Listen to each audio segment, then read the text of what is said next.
Hey, what is up, YouTube? It's your girl, Miss Tink. That's M-I-C-C, not M-I-S-S. You already know the channel is Natural Politics TV on. You already know we're here to talk about none other than Euphoria, y'all. Season 2, Episode 8, the season finale. Let me get the name right for this one. It's called All My Life, My Heart Has Yearned for a Thing I Cannot Name. This season finale was great. Like, baby, I can't even say my words out. Let's get into it. I ain't about to hold y'all up, okay? I am not. All right, so pretty much it picks up where we left off, as you already know, where Nate ass crushed, Cassie hoe ass face, you know what I'm saying? And she up there steaming up the damn auditorium window and shit, staring down Cassie, bitch, bye. But anyways, it picks up from there. We see pretty much, Fesco is getting ready to go see Lexi's play because, he's getting ready. And then we see that Cutter ass is over there. And I must say, Faye, baby, I know I give you a hard time with that collagen lip surgery that's gone wrong. But, baby, you did that. You did that. Thank you for sticking up for Fesco and the team, baby. You did that because when they was in there talking, him, Cutter, and Faye, and we already saw Ashtray. I'm gonna get there in a second. Ashtray, coming around the corner, he stay ready. So they're talking, he's trying to bring up the whole thing about Mouse's body. And of course that was after, Fesco let it be known he about to head out. And that's when, that's again, Faye, baby, I'm not gonna call you collagen lip surgery gone bad no more. I ain't gonna call you that, girl. You Faye. You Faye, okay? Faye ass drops the glass, then ducks down, gives the eye to Fesco, give him the eyes and let it be known. Because Cutter got that phone out. I was like, thank you, Faye. Her name changed from Faye right then and there. So he's looking like, because Fesco already peeped game, like, oh Lord, he playing dumb. Cutter's still trying to talk. Then as he's talking or whatever, that's when Faye step in and bring up Lori. And speaking of Lori, are we gonna see Lori in the next season? Because I know we're not just gonna pause that storyline. But anyways, she brings up the fact that Lori killed Mouse and that, Cutter mentioned that to her. Cutter going back and forth with her, talking about shut the fuck up, you probably high. Fesco know what time it is. As he's talking or whatever, that's when Ashtray stand up. Again, Ashtray is silent but deadly too, just like Lori is. Just Lori talk. Ashtray don't talk much. Silent but deadly. He came through as Cutter's talking and just stabbed his ass. And again, here we go with Fesco like, Ashtray. Ashtray don't listen, like he did in the opening season of season 2. Then that's when Fesco go over there, cover his mouth, let him bleed out, and tell Ashtray to be quiet. Ashtray looking like, oh, shit. Yeah, you didn't think that part, Ashtray, but I'm saying you sticking up for the family. So as Cutter dies or whatever, Fesco takes the phone over to the soda thing and drop it in. And I was like, well, damn. And this is basically the whole time that Lexi's play is going on. This is why Fesco ass was not in them damn seats, because all this shit was going on. So as that's going on or whatever, that's when Fesco goes over to Ashtray and tell Ashtray just slap him up real quick. Like, look, we got to make it look like you ain't did it. They going to come to me. I'm going to take the charge. You ain't going down. Ashtray like, no. And you can see this real brotherly moment. Like, he ain't want to go. But, like, Fesco ain't going to let Ashtray go down. That's his little brother. But Ashtray, you fucked up. You know what I'm saying? But, he was just doing it for Fesco, So that's when Ashtray run off, get the gun. He got the money and the guns. And the whole time, Fesco's over here trying to wipe off the damn, wipe off the knife or whatever, because, he ready to, he ready to go down, He ready to go down for, his family. Mind you, as Ashtray getting the guns and basically about to be, blazing glory, basically busting, shootout. It's about to be a shootout, We mosey back over to the play. Now, I love Lexi's mom, Seuss. Baby, I love you because your ass was on point peeping every motherfucking thing.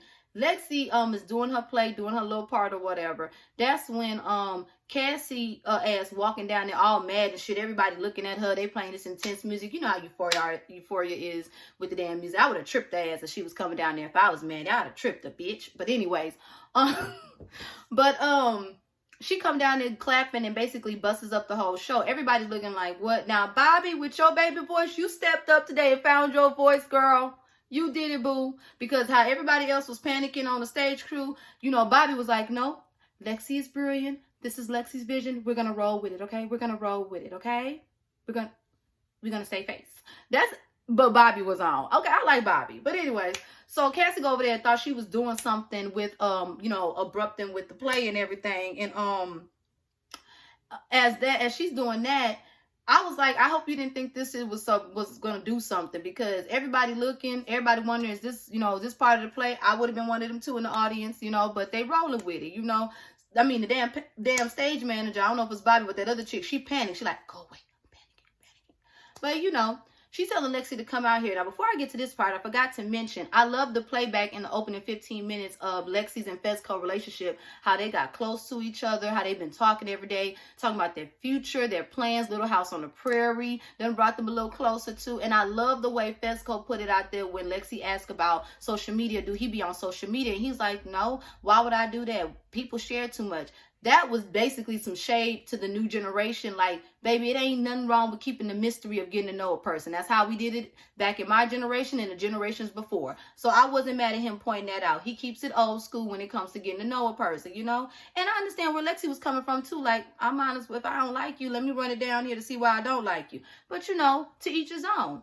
Different strokes for different folks. But I just love that part between them two. I just love how they got so close. I was like, And I love the way he said, aren't you glad that we became friends? And, Lexi, you getting it, boo. Y'all were different. Opposites attract. I thought that was cute. I just have to bring that up. But anyways, back to after the 15-minute prologue or whatever that is. Cassie come up there clapping, thinking, basically trying to put Lexi on blast. I don't know why she thought that. Now, did y'all peep Seuss? Seuss pulled the black mama move, like sit your ass down. That's what Seuss pulled. I love Seuss. She pulled that black mama moment in that damn audience to Lexi, not Lexi, to Cassie ass, but of course Cassie ain't gonna listen. So she brought Lexi out trying to embarrass her, trying to talk shit. Obviously the audience ain't really feeling Cassie at all. And then that's when they spilled the beans, because Cassie has put it out there that, are you going to bring up the fact that she stole Nate? And Lexi was like, no. But then all of a sudden the audience chimes in, and that's when, she tried to justify, say they weren't together, and that's when Maddie jumped in and said, no, but we were talking about getting back together, and you was fucking him. I was like, I know that's right. Put her on blast, okay? She tried to go back and forth with Maddie. Maddie called her a cunt and a fucking bitch, which she deserves, okay? You should have thrown a little whore, a little slut, all that up in there too. Your two-faced ass looking like day old mayonnaise. But anyways, as they're going back and forth or whatever, Lexi mama tried to get everybody off the stage before the next act, and she also thanked, Ethan, because Ethan did that. Then after that happens, that's when they go on to the whole carousel scene from season 1. Cassie basically went crazy, and instead of putting that energy towards Maddie, when Maddie wanted to beat your ass, she tried to fight the girl that was her double. I'm like, why are you coming at her? No, ma'am. So that's when, Maddie got up talking about, oh no, this bitch needs to be knocked down a peg. About time, Maddie. About time. I was Maddie's friend. The one that was in the background talking about beat her ass, Maddie, the one with the inhaler. I was her the whole time. Maddie ran up there. Of course, Kat gonna run after her. Maddie slaps the shit out of Cassie, which she should have did more, gave her ass a 2-piece. They running around, of course, it's acting. Then they run to the back as, the whole show, should I say, Lexi's mom is trying to calm everybody down, talking about, close the curtain. This is part of the act. She's trying to stay face and save her daughter's name. I know that's right. Come through for your daughter. Call your baby a star, because she is. She's a genius. But they running down to the bathroom or whatever. And I don't know if Maddie pushed Cassie ass into the wall. But when I heard that face hit the wall, I said, ooh, hit her again. I was that girl with the inhaler. I was her the whole time. I was so there for her. So off that, we already noticed that Nate ass them pressed on and left the whole building, or should I say, left the play scene from last episode. Nate ass on his way to his daddy. How did he find his daddy and knew where he was at? I don't know. We know Nate is mysterious, but either way, Nate ran off to his daddy, had a gun. I thought he was about to kill his daddy. Come to find out, he meet up with his dad. Cal with the gays, the transsexuals, the lesbians. He with his crew. He with the LGBTQIA crew. You know what I'm saying? And I was like, okay. Now, I want to know, was there some AC in there? That's all I want to know, because everybody look hot and sweaty. So, Nate come in there, try to talk to his dad. Everybody like, oh, that's your son? Okay. So, as Nate is talking, his dad tells everybody to leave, because, pretty much Nate blasts his daddy ass out. And everybody looking uncomfortable, like, damn, I didn't know you was freaky like that, but okay. But as he's talking, Cal asks everybody to leave. So, when he leaves, Cal and Nate just have a real ass conversation. They talk. He basically apologized to him about, how he was. But I must say, when Nate was traumatized. That's all I'm gonna say, because I didn't know Nate was thinking about his dad fucking him. Again, bring back to the last episode with that dream. Explains a lot of anger. But as they're talking, he pulls the gun out, and I thought he was about to shoot his dad. Come to find out, no, he called the police. We hear the cars come, we see the sirens. He called the police. Cal is over there begging, like, please don't. But look like he done basically gave the before he got to his dad, he gave that drive to the police, and the police is on his way. Cal ass done got arrested. I don't know what's gonna happen in season 3. I need to hear more. That's all I'm gonna say. But anyways, that's Nate ass. Then we get on to Rue basically letting it be known as far as her going and speaking to Elliot. They basically let bygones be bygones. At the end of the day, Rue was like, yeah, I was pissed, but at the end of the day, you saved my life. And at the end of the day, he did. He did. Something needed to happen for Rue to get back on track, because she looks great since she hasn't been on them drugs. That's all I'm going to say. She looks so much better. You can see, clearing up in the face, the pores, the skin is looking cute, and the hair. So, and the clothes. So she looking cute. She getting better. So they had their talk when Elliot, and I said Nate, excuse me. When Elliot played that song on the guitar, baby, vocals, loved the lyrics. Yes, I love that scene. That song is beautiful. Go ahead, Elliot. Baby, I hope you really singing in real life or got some music coming out, because you sounded good on that guitar. That's all I'm going to say. And I love their moment with each other, too. I thought that was really, really cute with that. After that, we get to where I'm going to get Jules and Rue out the way. Jules and Rue, they basically let it be known, look, I'm sorry, I know you angry at me, but I love you and I miss you. That's what Jules said to Rue after the play. All Rue could just do is just accept it, give her that kiss on the forehead, which we already know forehead kisses do be meaning something at times from the right person, and walked off and just was like, it's good, because of course, bygones is bygones between her and Elliot, because they said, what's up? Now, her and Jules, we don't know, because Rue was pretty much high the whole time in their relationship. So, but at the end of the day, that's who she loved, and that's how she wants to remember it. So that's Rue and Jules. After that stuff, we see the whole scene as far as where Rue and Lexi relationship got better. I really feel like, I just feel like this play brought everybody back together, especially Rue and Lexi, because they were best friends. I love the moment. I love how they went back to the whole thing between Rue's dad passing and how Lexi felt about her dad. I love how they showed they pretty much are the same, even though the situation is almost different, but they're still the same and they're still hurting in the same way. I love that. And I loved how when they showed, which I feel like they mixed it with the play in real life, how Rue reached out to Lexi, and her and Lexi had that real ass friend moment, like real friend moment. I was just like, I felt them. Like, I felt myself getting a little bit choked up with having them real conversations with your friends when you're going through something. I just loved it. Like, I hope they can mend their friendship from that conversation. You could tell it's going up, like nothing but positivity going up from there with them two. I love that, and hopefully Rue is in peace with her dad and his passing, and Lexi's in peace with her dad and his issues. Okay, I love that they both encouraged each other and was there for each other and had that real ass moment. I loved it. Okay, especially the way how it showed how the play ended, where that picture that they took together at Rue's father funeral. Kudos to you, Lexi. I forgot to mention though, after Cassie thought she messed up the play, shout out to Bobby for coming in for Lexi and basically encouraging her and telling her, no, look, I've been telling people this is the part of the play. Art was meant to be dangerous. You started a riot. You the shit, Lexi. So pull yourself up by the bootstraps, get that makeup together, wipe them eyes, and let's stand up and do this shit. The show must go on.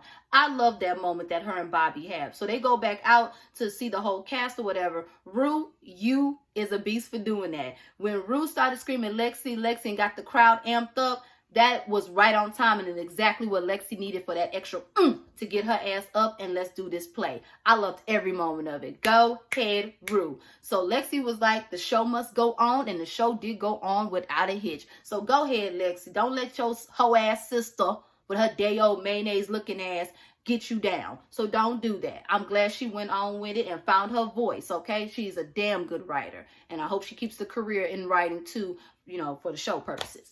But next we get to where my part well, one of my favorite part, the shootout between Ashtray, the cops, baby, it was a shootout. Like, Ashtray was strapped. Ashtray wasn't going out like no bitch. He was going out like a G. Somebody or a few people was coming with him, okay? I don't know, and I pray to God Fesco did not get killed, even though he did get shot. I pray that he did not bleed out and get killed. And did anybody notice that the grandma was in the room the whole time with all these bullets? Did a straight bullet hit her? I hope and pray it didn't, but that damn Ashtray, you was letting off them rounds. Then all of a sudden, when the police, the SWAT team, whoever it was, came in there and opened up the door, he played dead and shot the nigga in the head. I was like, damn, Ashtray. And when that red light went to his forehead, I was like, When I heard the body drop, I was like, I was fighting real nigga tears, because Ashtray's my G. I love me some Ashtray. Like, may he rest in peace. You did that for the fam. You went out for the fam like a G, okay? May he rest in peace, Ashtray. And I pray it ain't no RIP for Fesco either. We need him for next season. I was like, I'm just saying, okay? Then my other part, my favorite part, was after the fight with Cassie, Kat, and Maddie, and whoever that other girl is. The way Cassie ass was sitting over here trying to talk about, you know what's funny? Nate broke up with me before I came in there. The look on Lexi's face when she looked at her and said, don't worry, this is just the beginning. I was like, get her ass. You already know that struck a nerve. Even though Cassie stayed crying, she knew what it was. You ruined your friendship for a nigga that's going to keep breaking your heart, breaking up and making up with you. If that's the relationship you want, that you sacrifice your friendship for, then by all means, go ahead and do it, boo. Because Maddie washed her hands with that shit and she's out. She's about to bounce. I'm just saying. It was written all over Cassie's face. You knew you fucked up. Maddie looking like, dumb bitch. Well, you want my life? There you go. You want my my scraps, my leftovers? There you go. Deal with it. Been there, done that, bought that t-shirt. Deuces. Bye. That's pretty much what she did. And I don't blame her. I don't blame her. Okay? Overall, this season was the shit. I cannot wait to see what the next season is. Hopefully they done got greenlit. I think they have. I could be wrong. Correct me in the comments, y'all, if they have or have not. But they definitely need to, because this season finale was the shit. Shout out to all of the actors. Zendaya, you better get an Emmy. Baby, you better get an Emmy for this. All of them actors better get something for this. The show in general, it better get something, because this was good. I can't wait to see when they, hopefully they do tie up these loose ends, because what happened with Lori and the money that Rue owes.